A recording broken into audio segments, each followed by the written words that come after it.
Lalain ano yung detalye nitong sinasabi ni VP Sara ukol sa budget ng Pilipinas.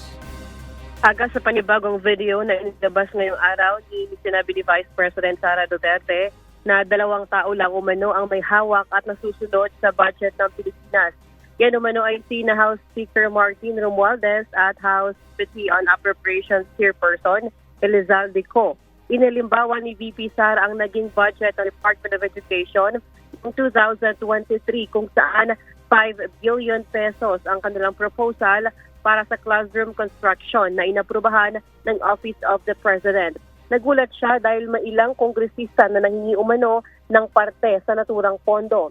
Anya, hindi ito nararapat dahil nakaan ang nasabing pondo para sa pagpapagawa ng mga silid-aralan. Nang tumanggi umano siyang bigyan ng mga kongresista, itinaas umano sa 15 billion pesos ang pondo para sa classroom construction batay sa lumabas sa General Appropriations Act o yung aprobadong budget para sa 2023. Ang idinagdag na 10 bilyong piso ay hindi umano napunta sa DepEd, kundi kontrolado umano ni Congressman Co at Speaker Romualdez. Pakinggan po natin ang pahayag ni Vice President Sara Duterte. Nagulat ako, may humingi. Magkano ba ang amin dyan? Magkano ba ang amin dyan? So sinabi ko, hindi pwede ito. Kasi ang mangyayari nito, hindi magagawa ng Department of Education ang trabaho namin na mag-construct ng classroom ayon sa classroom backlog at sa prioritization base sa backlog at sa classroom construction. Yung 10 billion na yon hindi kontrolado ng Department of Education.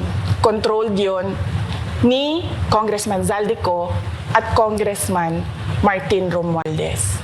Hindi ko na kailangan ng corroborative witness dito dahil makikita niyo yon sa papel. Makikita ng taong bayan yon sa papel. NEP, 5 billion. Lumabas ang budget approved, 15 billion. Maliban dyan, sinabi rin ni VP Sara na noong 2024 nasa 19 billion pesos ang inaprubahang pondo ng Office of the President para sa classroom construction. Ngunit nang lumabas umano ang bersyon ng House Appropriations Bill ay naging 24 billion pesos ang allocated budget. Anya kung titingnan ng dokumento, inilipat umano ang ipinadagdag na 5 billion pesos mula sa pondong nakalaan para sa classroom repairs, kaya 1 bilyon na lang ang natira para sa pagpapaayos ng classrooms. Sinabi rin ni VP Sara na may isinama pang listahan ang house kung saan saang lugar itatayo ang mga classroom na nagkakahalaga ng 17 billion pesos. Giit ni VP Sara, hindi sa DepEd nanggaling ang listahan at inihayag nila ito sa deliberasyon ng Senado sa DepEd budget. Gayunman, wala umanong nangyari kahit in-raise nila ito sa budget hearing dahil kasama pa rin ang nasabing listahan at ang lumubong pondo pagdating sa Bicameral Conference Committee ng Kongreso kung saan inaayos ang anumang issue sa pondo. Tapos dumating ang BICAM, walang nangyari dahil ang nasusunod doon ay si Congressman Zaldico at si Congressman Martin Romualdez. Kaya nandun pa rin naka-attach yung 17 billion na ginawang listahan ni Co at ni Romualdez. In fact, balik lang ako konti sa'yo ha.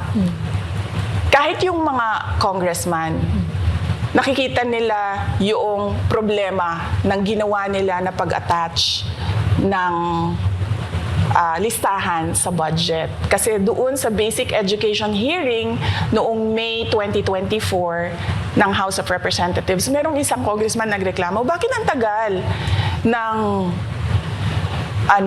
classroom construction? Bakit ang tagal? Sabi nung USEC ng DepEd, kasi may pabago-bago sa listahan ng DPWH dahil hindi kami ang gumawa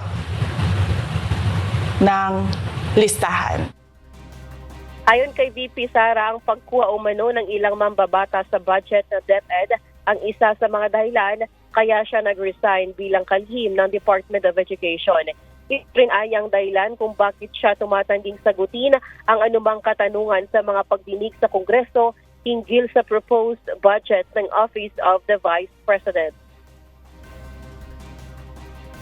At isa yan sa mga rason kung bakit ako nag-resign sa Department of Education. Hindi na ako papayag na sa susunod na taon, ganyan pa rin ang gawin nila at ako yung mananagot sa ginagawa nila. Kaya yan yung sinasabi ko, bakit pa tayo mag-question and answer dito para atakihin niyo ako? Ang masusunod lang naman sa budget, 2 tao lang. Ang video na inilabas ngayong umaga ng kampo ni VP Sara ay part na dahil ang unang bahagi ay inilabas kahapon kung saan nagpaliwanag ang Pangulo hinggil sa naging asal niya sa mga nakalipas na budget hearing sa Kongreso. Gitri ni VP Sara, hindi siya spoiled brat at marahil ay nasabi lang ito ng mga taong hindi nagugustuhan ang kanyang mga sagot hinggil sa ilang issue. Sa ayon aga ay wala pang inilalabas na pahayag sina Congressman Poe at Speaker Romualdez kaugnay ng mga aligasyon ni Vice President Sara Duterte. Aga. Maraming salamat, Lalaine Moreno.